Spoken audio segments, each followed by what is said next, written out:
So, hi, and welcome to Turning Pain into Strength podcast. I am your host, Michelle Eberwein. In this episode, you will hear a deeply personal story of my guest, Jonathan Sales. Jonathan shares his journey of growing up in a very challenging family environment, but he found refuge in skateboarding. But after a life-altering car accident, that led to a struggle with pain and addiction. But now he is celebrating 3 years of sobriety, and this is his story. Closer. Hi, there you are. Hi. How are you doing? I'm good. First of all, where did you grow up? I grew up in Fort Bragg, California. Fort Bragg, California. Okay. Yeah. And did you have any brothers and sisters?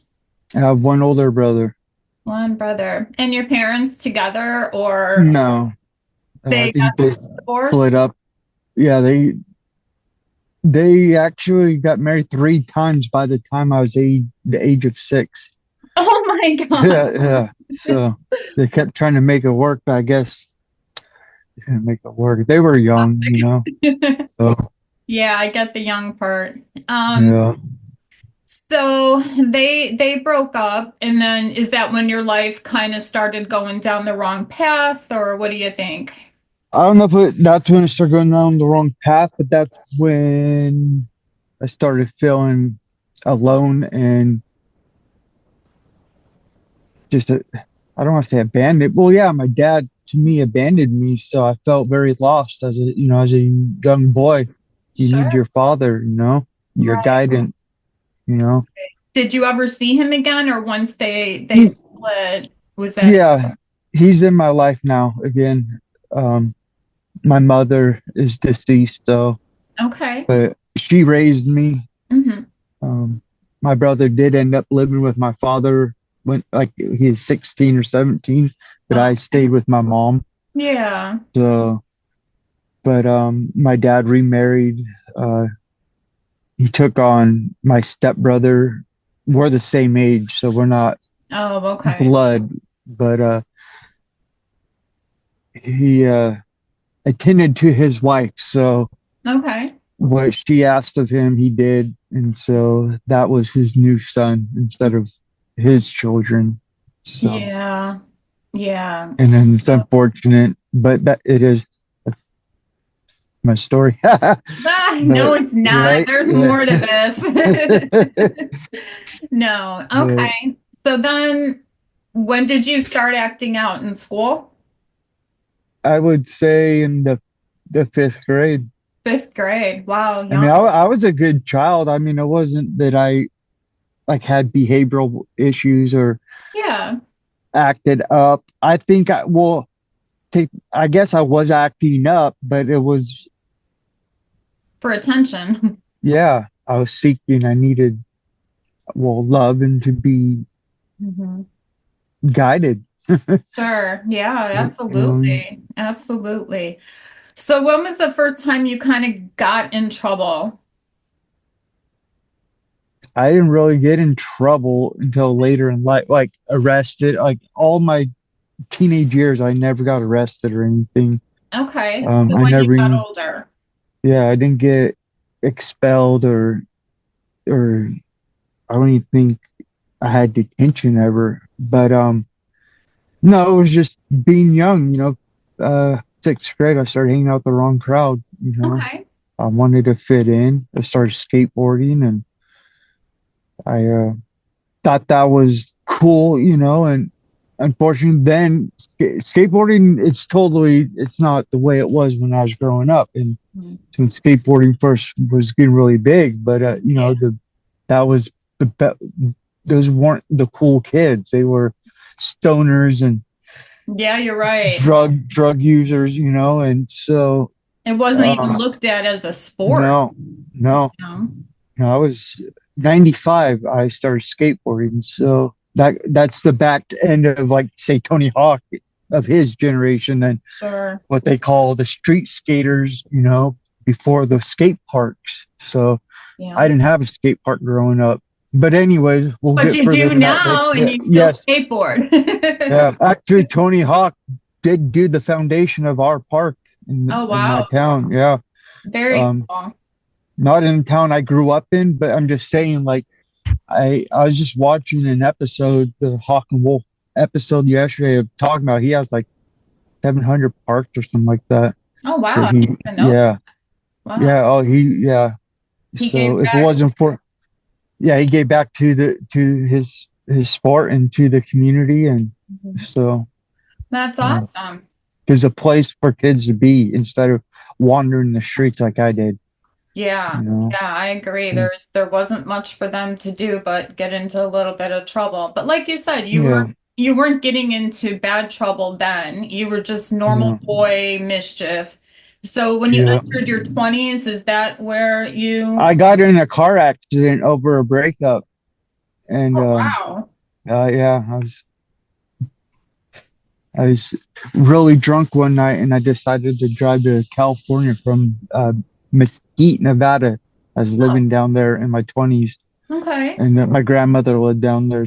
It's a retirement place, Yeah. and it's north of Vegas. But of course, I went to Vegas like every weekend because it's just an Mhm. hour north of Vegas. So Yeah. um, that's when I started to do both. So, anyways, yes, I got in a bad accident one night Hmm. by making a poor choice, and I didn't realize then. But I mean, I was an alcoholic then, um, but that accident led me going into addiction with painkillers, and Okay. I was on painkillers for like 8 years, masking this pain. I mean, it was. I still deal with the knee pain till this day. Mhm. Um, What did you break in this car I accident? tore. I didn't break. It was I tore my ACL, my meniscus, and Okay. tibia, and so I was in a walker for about 9 months, Hmm. and for 2 years I couldn't really even go up downstairs. So Hmm. um, and I'm lucky at that. I had a tire mark on my spine, on my back. My grandmother one day said, "Look in the mirror," and there's a big impression of a tire mark on my spine, and Wow. I should have been killed, or I was so drunk that, it's like they say with Yeah. drunk drivers, they're the ones who survive and the family don't because they're so loose in the Yeah. wreck. So Bounce I around. was so loose. I wasn't driving though. I got out of my car, but thank God I shouldn't have been driving, period. It's that state of mind. But I got out. My car, I guess, broke down and I got hit by a car crossing the street. And Oh. I don't remember a whole month. I guess I was in like a induced coma for 3 days. Well, your body Um, healed. Yeah. yeah, I don't remember waking up in the hospital, and I was, because I grew up listening to Tupac and whatnot, but I was in the hospital that Tupac died in, so I was like, and he's from up here anyway, where I'm from. I'm close to Marin, and I've lived in Marin, so. Yeah. So you But thought it was a big deal you were in his hospital, yeah, huh? Or the yeah, same so hospital. yeah, stupid, right? But anyways, You were but just yeah, a no, kid. I got hooked to painkillers, and then I didn't even have the concept that what narcotics really even was. I didn't even really understand what um I You shouldn't didn't have said that. realize I how mean dependent your body could get on these opioids because they didn't that tell I us was trying to back think of then. opioids. Yeah, Yeah, they didn't how tell us addicting that it back is. then. No, They just were like, here how you it attacks your go. receptors, and Yes. Yes. you're right. No, we're very not educated on it because you see how because they wanted to keep it hush hush because there's money coming in, and right. why tell you what the problem is if we can hide it? So Right. And they made so much money on pain medication. it's sad. I mean, I had no problem getting 240 Dilaudid a month. I used to get a lot. I bought it all. I had a 240 count at my because we work our way up, right? I remember when I first had 90, then I went to 120. Yep. Then I'm like, I need more, so 240. But then I started taking my mom's and my ex-wives, and I had like 800 pills at my disposal for Yeah. like 3 years straight, Hmm. on top of my little 10-year thing. But anyways, yeah, you think you can keep popping them, but you maintain. You're not even getting loaded anymore. You have to No, take it just to feel good, you have to take you it, know? otherwise your body goes into withdrawals. Yeah, I am still coming off pain medication that I've been on for 15 years. yeah. It's And I extra, but have to people don't go understand. slow. And people don't understand that. It's like, yes, I'm still on pain medication. It doesn't work, but my body is dependent on it. So I have to take tiny little increments so I don't go into withdrawals. No, It's just how yep, it is. So I get it completely. I get it. At this point, you were taking pain medication though to cover up emotional pain, and I went yeah. through that as well. Now it's But, different. Now I just went off of it, but you're right. Those pain receptors, they just die, I think, on us. mhm. So, So you got addicted to the pain medication, obviously, from an accident injury, because I think that's how yeah, everybody starts. I broke my back, so that's how my journey started. So how long were you on the pain medication before I it was on them for 10 years. 10 years? Okay. And then well, I don't want to jump too far ahead, but you start learning how to work the system of how to get them. Even when you had your script, I would run out. So then I started doctor shopping and going to all these ERs thinking I could get all these. Well, I did for the longest, but they start paying attention to all your ER visits, and then they start seeing, you're like a radar on a map. And so they red flag you, and I got red flagged. So then I broke my contract with my pain doctor. So then I couldn't get my pain pills anymore, right? So then I started buying them off the street. I think that's when I started to get in into heroin. So Okay, because you couldn't get the um, pain meds anymore. And yeah, I I mean, think that's almost everybody's story because you can't get them anymore. So then, I mean, you I go never a little thought I would do higher. heroin. Yeah, And it was easier to get heroin over pain medication? yeah. Wow, that's kind Well, of shocking. because I live in close to Marin, so Sonoma County. Okay. It's a county next to my county, but I was down there because I was tending to my mother. She was really ill. So, um, this is way years later into the story, but I was going down to San Francisco scoring on the Tenderloin heroin Okay. and other drugs. But Hmm. it's amazing how you can start on one drug and how Yeah. your brain starts to steer off to not even paying attention that you're going to start doing these major drugs. Yeah. I wouldn't even take an ibuprofen when I was young. I Yeah. also watched my mother take pain pills my whole life, and I never thought I would get into them. I didn't, Yeah. you know. Um, You had a lot of pain in your life I from was 27 when I started messing around. When I was young, I messed with coke, but I didn't get addicted to it. I would do it here and there, yeah. and then when I moved out to Vegas, that was it.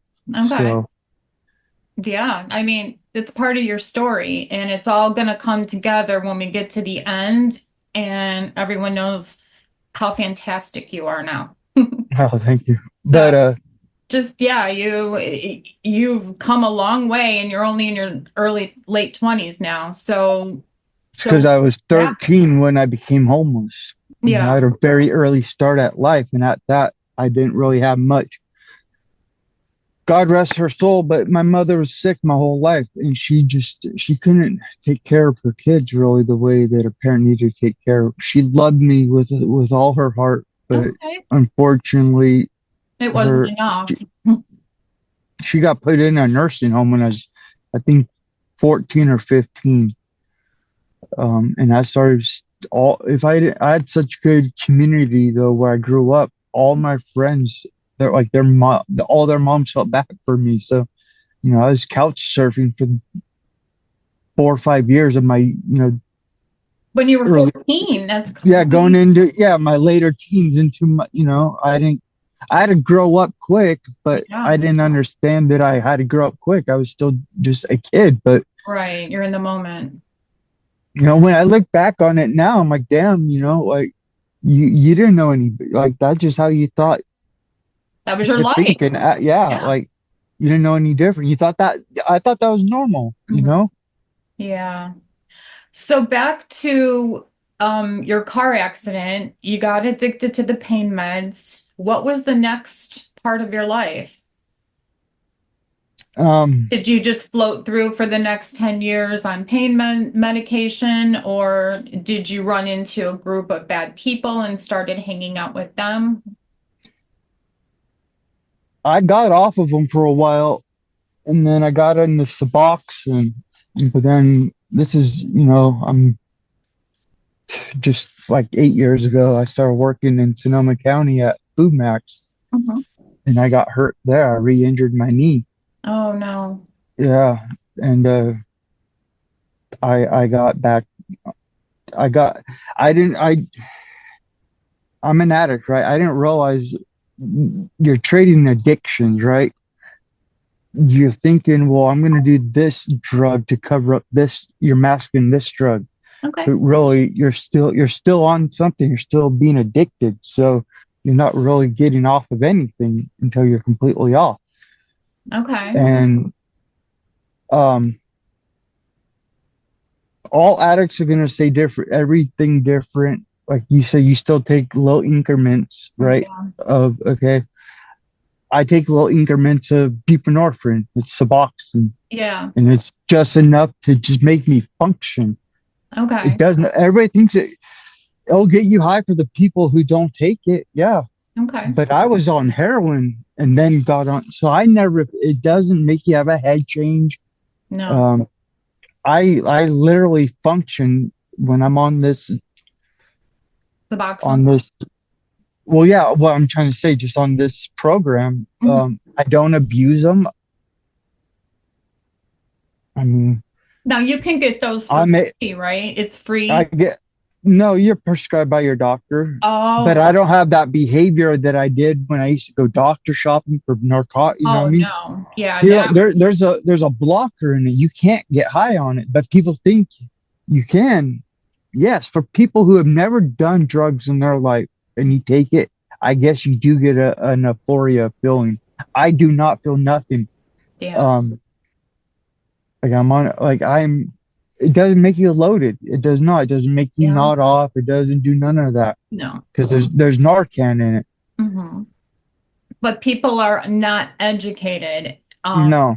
the chronic pain patients that I deal with, they have to take pain medication just to function. Hmm. And people say, oh my God, they're addicts. They got to take pain medication every day. And it says, no, they don't have to. They need to. And there's a huge difference. And then, as you know, your body becomes dependent. You don't want the medication as much as you want to get off the medication. And But people, your body starts craving it like food. yes. It's like food to your body doesn't know the difference of what you're putting in your body. Just like the stupid rocks I just drink. But your body gets dependent on it. They say Yeah. after 21 days you get addicted to something. So Yeah. it's just changing behaviors and habits. But I really have seen though when I'm on buprenorphine, I have changed so much in my life that when I was on everything else, I wouldn't care. Like I wouldn't even make it to this appointment right now, or I mean this interview. I would like, like Mhm. what's that good? You know what I mean? I would make excuses for everything I did in life, and I never took any accountability for anything I've done in life. You Right. know, Right. I do see how my brain has healed. But Okay. we haven't got into any other detail. You haven't asked me, but I then I switched my playground Okay. from the opiates. I started getting into crystal meth really bad. I My mean, God. crystal meth was my demon. Okay. I So how did you literally try that? What made you walk into that door? somebody stole my script of Suboxone, and this is before I was educated with my Suboxone too, and I used to take the amount I skip 4 strips a day, plus I would take four more because I was trying to get high on them. Then I finally realized you're not getting high, but making yourself very constipated. So yeah, well, yeah, Oh, I take half a strip now. That's it. That's all I take is half a strip just to make me feel okay. yeah. People that have never been addicted to narcotics and don't understand what the withdrawal. It's not you're not withdrawing off of methamphetamine, like, but they're putting narcotics in meth now anyway. So Yeah. they're putting fentanyl, and fentanyl is a narcotic. You're gonna kick, and it's That's that. scary. Yeah, isn't that? It doesn't even make sense, but it's because they know it's gonna make you hooked to keep you Right. coming back. Right. To keep spending. Yeah, But that's what I heard. You try it one time and your body just wants it. Now, this is the harder drugs, not the opioids, yeah, yeah, but no. When I did crystal, and when I did it, I wasn't wanting to do it. I was kicking so bad, but I kept having my coworker was like, "Come on, do it, do it, do it," and the peer pressure of it. Mhm. I gave in just to shut him up, but I didn't realize what it was going to do to What me. was happening? Can I ask a personal question? Yeah. Like, how did you afford all these drugs? Well, I was working, and then you Yeah. just learn how to, being on the street, you learn how to hustle, right? Okay. So you learn ways of getting money, Okay. or you just get connections where they hook you up. Like Oh, they got okay. it, like that. So they're not even worried. You're just like an extra mouth to them to feed, but with the drugs. So Okay. um It's like a community in a way. yeah, you're right. I was chronically homeless for 10 years.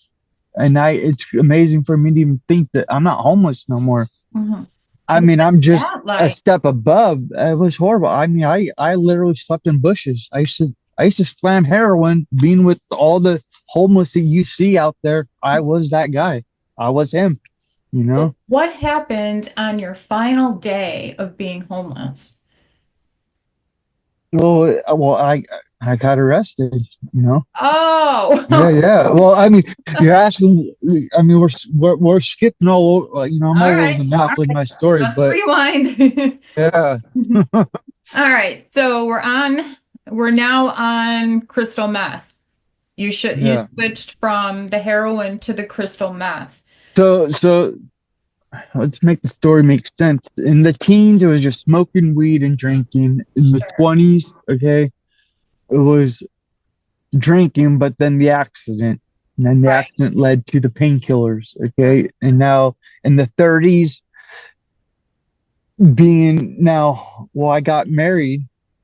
Okay. And then I wasn't homeless, but her and I were popping pills together. Okay. So I did mention this, my mother and my wife. So I'm out in Utah, and I'm from there. I was born in Utah, so I have family out there and whatnot still. And I would take all their pain bills. But just any addict knows, well, an addict that's honest with themselves, he or she will know relationships are like impossible when you're using, like, It's no toxic. matter how much you want to try to make it work, if you're both actively, well, if one's sober and one's not, you're being a codependent. So you both cannot be using if you Yeah. want a serious and a healthy relationship. Right. But anyways, I was young then. I didn't know nothing about that, and I got married. I should have never done that, but I was so polluted in the mind with the narcotics. I couldn't think straight, and Hmm. I was heavily into my addiction then. Right.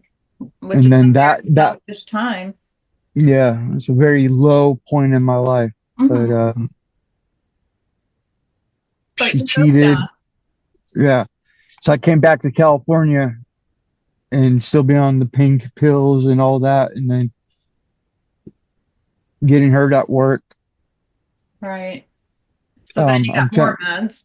Yeah, I got more meds, and then I started getting Dilaudid, like you're talking about, and then I started getting the oxys, the IRs, where you're smoking them. I was smoking them off tinfoil, and I think that's when I started getting really going towards the heroin, was Okay. because of that drug, Okay. because it teaches you.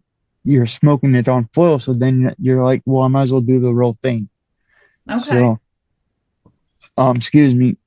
I'm just trying to make my story now make more sense because I'm bouncing No, all over the place. But you're doing great. Yeah. okay. I'm following it, so we're good. All right. So, I got arrested. I've had two stints of big time. Like I did 3 years and 3 years, so I have 6 years total of being locked up. Okay. Then versus now is two different. I was young then, and I was just faking it to make it to look like when I got out, Mhm. I was going to be a changed person. But no, I went straight to popping my pills, and that's when I started working at Food Mac, and then I became homeless because I got on workers' comp and I got hurt. So then I lost everything. I was barely surviving on workers' comp, and I couldn't even make it to work. Then they put me 100% disabled. I went for some surgeries. I never got them. So I need a full knee replacement. So That's bad. yeah, Yeah. yeah. So my knee, like you see me skateboard, but when I do squats, I watch my knee. It literally goes two ways. Like this knee will stay stable. This knee literally moves like this. So luckily when I'm skateboarding, it's my back leg. So, but it gives out on me. I fell on my face recently from the top of the bowl down to the Oh, bottom. I've never done that, and I knocked myself out.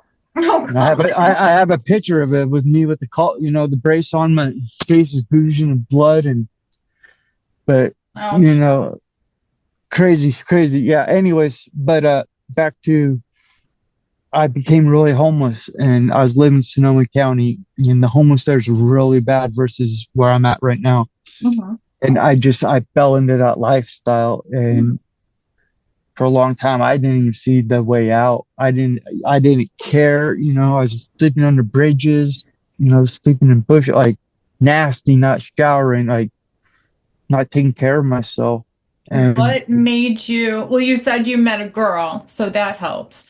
yeah, It, what made you keep going every day in that situation? Like, how did you think it was going to get better? As you're sleeping under a so bush. I was listening. I don't know if it was a podcast, something. Actually, I think it popped up this morning on my feed. It was this morning on my feed, and I wanted to mention this in my. So skateboarding teaches people to fail, but to get better, Okay. right? People don't go through life that way. We're taught to achieve, and then if we fail, to give up. But skateboarding, you're taught the backwards. You don't land the trick. You got to keep doing it until you land the trick. So that's the reward, right? Right. But it's like opposite in life. We're taught to be successful, but if you're not successful, then to give up and just to give, that's it. Mm-hmm. So I don't know. It didn't make that. It doesn't sound as good as I heard it. But anyways, yeah, no, I'm hearing myself talk. That's not how he said it. But anyways, just more. Skateboarding has taught me just to never give up. I always kept trying. So in life, my trials and tribulations of life in general, I've always had the mindset to keep going, even when times get really hard and I don't know what to do Mm-hmm. because nobody's gonna come save you at all. So yes, I've had people help me, but Mm-hmm. we both know the only person that's gonna get you out of your rut is you. And it took me till going to prison to finally realize that. Yeah. At what point did you go there? So now Because you're in your 30s, you're getting divorced. Are you still on Are you still on drugs at this time when you got divorced? yeah, I Okay. wasn't. I hadn't done crystal meth when I got divorced. Okay. Not yet. And your So mom is still sick at this point? yeah. Okay. Um, when I got out from my first term, but it wasn't prison term. It was a local county prison term called 1170 in state of California. Nonviolent offenders Okay. do it in county instead of going to prison. Mm-hmm. Um, I wish that it taught me to not want to ever go back. I mean, it was a learning experience in itself. Did you want to talk But how you ended up there, or I went into a building after store hours, and I got a commercial burglary. okay, I went into a college, and I okay, you went into it was just something stupid. I was trying to find somewhere to sleep that night. I was sleeping outside. I was cold, and I went in there. So okay. and I got a, a burglary charge, and it being a state county building, you know. Yes, I forced it open, meaning it was Right. locked, and I broke into it. But um, I literally was trying to just find somewhere to warm to sleep, or find somewhere warm to sleep that night, Sure. and No, I it happened to be that building, and I chose a very wrong decision because understand. to be honest, I don't even think I realized what when I was doing it. That I just thought it was a building, but I didn't Yeah. realize it was the college. Yeah. So you kind of have a greater you get punished a little harder when it's a county building versus just a building. Yeah. They don't care if you're So, cold. no, so okay, that besides a couple of DUIs and a little petty thefts that I started getting into, Okay. then during that time period was my only arrest. Okay. So then though doing that was my big like I'm on the radar now, right? Okay. But then I stayed out for 10 years until this last time. Okay. Um, And did you meet these people for, like years ago? Like, because you went, but we don't need to talk about anybody else, but that you were with other people. no, I was by myself when I went in there that night. Oh, Um, okay. yeah, I Oh, was by myself. It wasn't a looting or gang of act of. No, I was outside. I remember being bundled up, and I saw a shovel, and I used it, and I pried it open right. because No, I thought you there went, was a. Oh, go ahead. I thought you went to, I thought you went to jail again later. This later, yeah. Oh, okay. Some other stuff happened, then I'm working again. So Okay. So you for did, listeners that hear, I've always been homeless. I've always had a job. Like I will never hold a sign. I will not beg people for their hard-earned money to yeah, help either supply my drug habit mhm, or, you know what I'm saying? I will find a absolutely. Yeah. way to take care of my needs. Okay. It's just being a man. Like you shouldn't beg a person for your wrongdoings to Yeah, people. you still have morals at this point. Yeah. So, Now, I've had friends that I probably have burned over time, and that's unfortunate. Because usually I think that's the ones we do end up hurting, right? So, yeah. but to ask a stranger, I can't ask a stranger because I'm sure it's easier for us to ask people we know versus a stranger. Yeah, So, but that's yes, I started working at another restaurant, and then some things happened. Somebody took something from me, and it set me over the edge. okay. And for the listeners out there, I wasn't actually on drugs when I went to prison, and everybody thinks I was.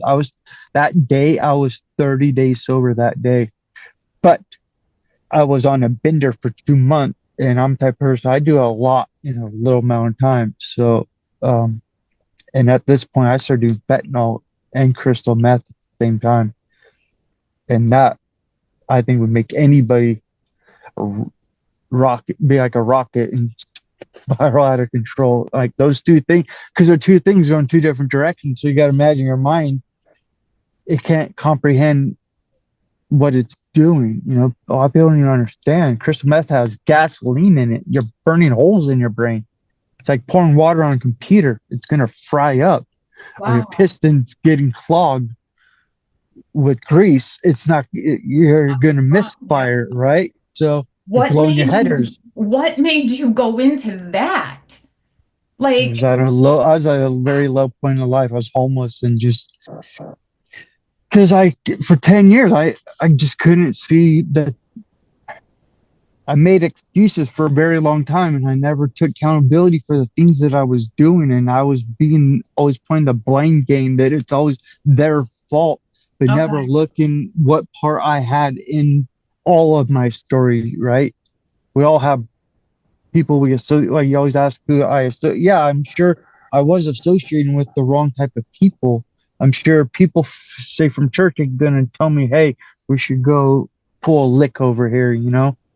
I don't think they A will. lick. So, well, yeah. So, you know, but But to go to crystal I just meth, had a lot of low points in life. I was probably desperate, got tired of being tired, yeah. and still going to prison. Mhm. I remember like it was like I'm sitting right now. I remember like just sitting in my cell thinking, okay, there's gonna be two roads you're gonna go. Mhm. You're either gonna turn a negative to a positive or you know, it'll be negative. So Right. You'll be back. I chose to make that negative into something positive because my life has always been negative. And Yeah. I finally realized the only person that's changing anything in life is yourself. We can cry all day long and ain't nobody gonna come save you. No. You have to save you, you Mhm. know?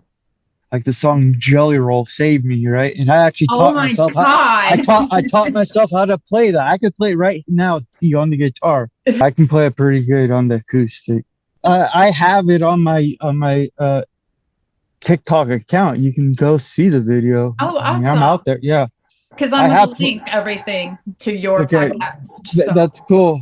Yeah, I mean, I got a YouTube channel. I got a Facebook channel. I'm trying to make something with my skateboarding. I mean, I'm old. I'm not trying to be a professional.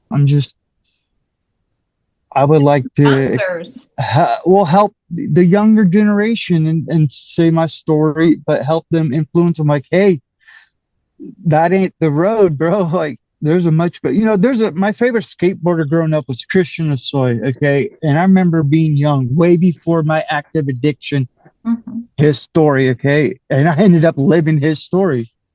I didn't With a little have, bump along the way. yeah, maybe I shouldn't, yes, inspiring skater had me. You're right. I shouldn't say names or you should edit that out. But, um, well, I don't know. He's an influencer and I would hope he'd be wear that proud, you know. He's I'm influenced you. yeah, he helped me change my life just by even his story, you know. Hmm. Um, so okay, I went to prison because I made a poor choice. It How was long after? How long after you broke into the university because you needed to? I was out for 10 years Okay, 10 after years. that. I had And met another woman in my life. Um, and I will admit I self-destruct when I have heartbreak in life, and not no more. I was going to say, you need to make Yeah, some better choices in yeah, women. no, yeah, yes, you're right. I agree. And going to prison. I mean, I don't know how you're wanting to ask because I'm gonna say what I did to go there, and then why I made that life changing choice to want Okay. to better me. But let's see. Well, how am I trying to? I make poor choices, right, from my heartbreak. So okay, let's go back to that. Um, Okay. I don't talk to this woman no more, thank God. Um, but at the same time, she helped me though too. If it wasn't for her, I wouldn't have tried getting sober.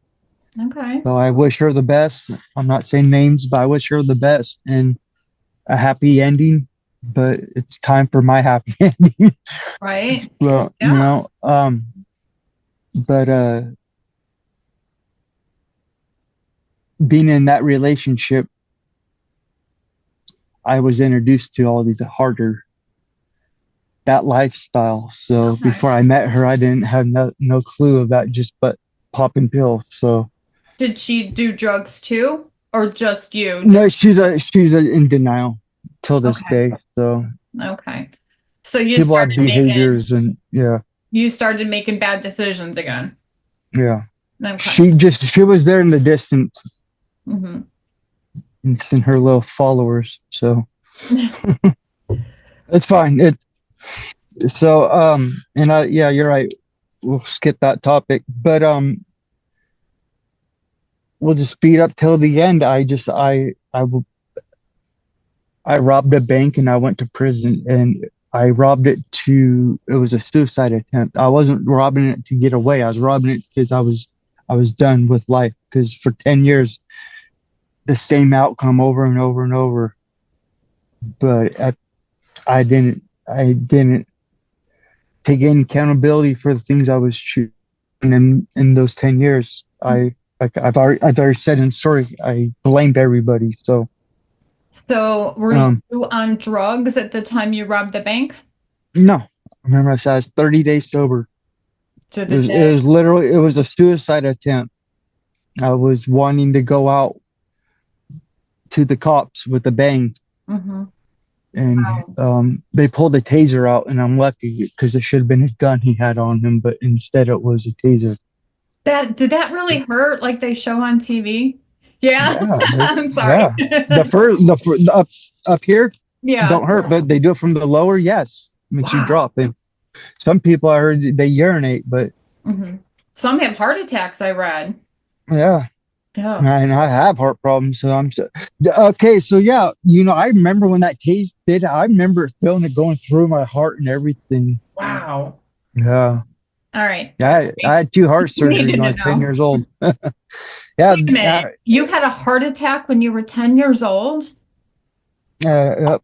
I was flown to UCSF, University Medical Center. Oh, no, that's Vegas. UCSF, University of San Francisco. What happened?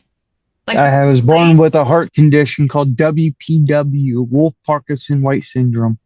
oh, And okay. so, right, they go where your groin is, and they go up with Mhm. the tube, and they solderize nerves around your heart. Good And grief. so, I'm gonna need 2 hours for this podcast. yeah. Wow. I had a semi when I was 18, head on. My friend went through the windshield. I should have got taken to manslaughter, and we weren't drunk that night. The night before, we were drunk, and by the grace of God, my friend stuck up for me. The one that went through the Um, windshield? yeah, He 'cause lived? yeah. Um, Wow. Holy and cow. I am, if he hears this podcast, I'm forever in debt to him, because he didn't have to stick up for me at all, you No. know. But I think then the law had changed, 15 and older. It's on them, Oh, but I'm the insured motorist, so it still falls on me no matter what. mhm. So Wow. yeah, So he should hate me and everything, Maybe this is my karma for that. I don't know, maybe, and I'm okay with that. yeah, You know, everything that you've I gone deserve through. yeah, I deserve karma for that for sure. You know, um, but that's it. Like, there's another story. So, and Yeah. me and him, we're cool, but we Yeah, were but young, you've we're got the kids. heavy heart. You've got the heavy heart Oh for yeah, that was like a movie. Like, it slowed time. I saw his blood just splatter all over my car. I remember the impact. Like, that was that I don't want to say changed my life, but that was a it did. very like I remember I couldn't be around big rigs for a long time driving down the road, and Yeah, yeah, for sure that was pretty impactful in my life. You it know, sounds like it. Would your friend want you to feel all this heaviness, this guilt? Probably not. He wouldn't want you to live with that heaviness. no, but at the same time, I impacted his life Right. forever. I disfigured his face, Yeah. and maybe this is me probably saying sorry to him. Um, Yeah. But I hope you we, can we let that were we go. were yeah, for sure. We If anything I learned in prison, you just have to let baggage go. You do, because you Yeah. can't grow. You can't grow. I realize that because I used to hold on so much baggage, towards either my father or my mother or me. And Yeah. I just Oh, realized a lot of things are out of our hands. And it's not that it's my parents' fault for how things ended up. That's just, yeah. now that I'm grown, say financial reasons or where we lived or things just not working out in what I mean? You're a kid, you don't understand that from your parents, Right. you know? Right. They're just trying to make the best decision for you. Mm-hmm. And I'm proud to say that I'm my father's son now. I used to have so much resentment towards him, but I didn't understand the full picture. My Yeah. mother's part or. Sure. And he tells me he loves me now, and I'm sure for a long time he was embarrassed of his son. And Probably not. well, Probably he was probably disappointed. bummed of my decision making for sure, but he also has to understand I wasn't shown other ways of going through life the way Right. you're supposed to go through. I only knew the streets raised me. I didn't have guidance and I didn't have structure. I Not had good no good. guidance. Yeah. No, I did whatever I wanted. I walked all over my mother, unfortunately. And I wish, so a lot of things I wish I could change, but I can't change it, right? Right. You just got to You move know, forward. yep. And like I told you before, if you change one person, which is so overrated, that statement. I mean, I hate that statement kind of. If I could change just one person's life, but I'm not, true. yes, I would love to be able to change someone's life, but I'm just trying to change my life right now to the best of the ability that I can so that Mhm. other people don't have to walk in the shoes that I walked through. Just Right. life is so hard, especially when you're not given tools at the beginning how Right. to help you get through the life, No, they just kick you out and throw you to the streets again. So, over and over and it's like I was like on replay, and everybody's heard it over and over my story, especially my friends, and they're I know they were like, okay, you're about to be 40, dude. Really? And no, the I don't new ha- 20. I don't have it together the way I would like, and I don't have what my friends and people have, but you know what? After losing everything over and over and over in life, I'm very appreciative of the few things I have, Mhm. that I have accumulated in 1 year, That you you know, earned. Yeah. that I earned. Yes, that I earned. I just had my credit score go up 60 points. I was pretty stoked on that. Yeah, you know, yeah. 2 days ago, I woke up and so I was like, because I'm trying to work That's on my credit. awesome. That's I'm doing all these stupid little baby steps that you're supposed to do in your 20s. I'm like doing them in my 40s, but what, you've still got tomorrow and yeah, you've got the rest of your life now. And yeah, just think if you would have made a different decision along the way, everything could be different. You might not be here. So the one person that you might help is like I said, as cliche as it is, it's worth it. yeah, And your friend's gonna forgive you, and then you're gonna forgive yourself, which is the hardest part. And then you're gonna feel so much better. yeah, for sure. You I deserve just to got, be happy. yeah, yes, you deserve to be happy. We all deserve to be happy. Hmm. And I really hope that your pain gets better. I watched my mother live in pain my whole life, and my knee, I don't know if I'll ever get the surgery or not, but, life's hard, when you have pains and aches, and as we get older, not going to get easier. Cold Right. weather I always know, like when it's about to rain, my knee starts like cramping. It's weird. So what is the last thing as we wrap this up that you want to say?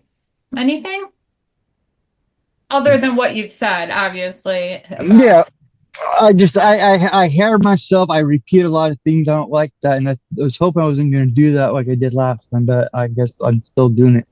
Just uh, to not. I said this last time, but never to give up. To believe in yourself. Like you said, I have a quote on my Facebook. Tomorrow's a mystery, yesterday's history, today's the present, I starts like the that. gift. Yeah. And so tomorrow's not promised. to live all our days better than we did lived them yesterday. You know, I'm just trying to be a better version for myself than I was yesterday. There's Yeah. always room for growth. Don't be hard on yourself, you know, especially if you're in, you know, when you're in recovery. If you fail, that doesn't mean that that you give up. No, you get Just back means up you again. didn't get it that time. Hmm. Can't tell you how many times I have failed to get where I'm at right now. You know, Right. I just celebrated 3 years, so it's the longest I've ever been sober, and That's a I am not saying I got it, you know. I'm an addict. I could relapse tomorrow, or, you know, but I know right now I don't want to get high. hmm So, day by day. That's it. yeah. You know, and you just got to have somebody believe in you, and I believe in you. No, thank you. I believe in you too. It's good, you know, a good support system, you know. Absolutely. You Absolutely. gotta, everybody's so hard on each other to be so looked down, you know. Everybody's got some sort of something going on, you know. Absolutely. You just gotta give each other a chance. Well, not some people, I guess, don't need chances, but Absolutely. you know, Yeah. to believe in yourself. Don't give up. You know, that's all Yeah. I'm trying to say. Yeah. We all have each other, and it's a community, and we just have to support each other, empower each other, and, you know, that's what we're doing. Right. That's what we're doing. So, yeah. Are I you believe in going to you. put those? Thank you. I believe in you too. You are going to do the things I Letters. wrote, the Yep. letters. Is that okay? Okay. Yeah. No, I Okay. wrote those on my last time being locked up, but Okay. not thinking I was going to go again. But Well, you know, your story's gonna teach someone else. all right, cool, All Michelle. right. You take care of I yourself. appreciate you. Thank you I very much. appreciate you. So take Okay. care of yourself. All right. I hope you impact a lot of lives too by your podcast. And I so, hope so. Thank you so much. yeah, So, what did you think of Jonathan's story? I thought his journey served as a powerful reminder of the strength that we have inside of ourselves to overcome life's challenges. But I also loved how the role of the skateboarding played in his recovery. And it's pretty neat that now he gives back to his community. He took his love of skateboarding and mentors youth in the skateboarding community to make better choices and gives them some direction. So he has turned into such a wonderful man, and I am so lucky to have met him. And I hope you guys really enjoyed this episode, and we will see you next week. Bye.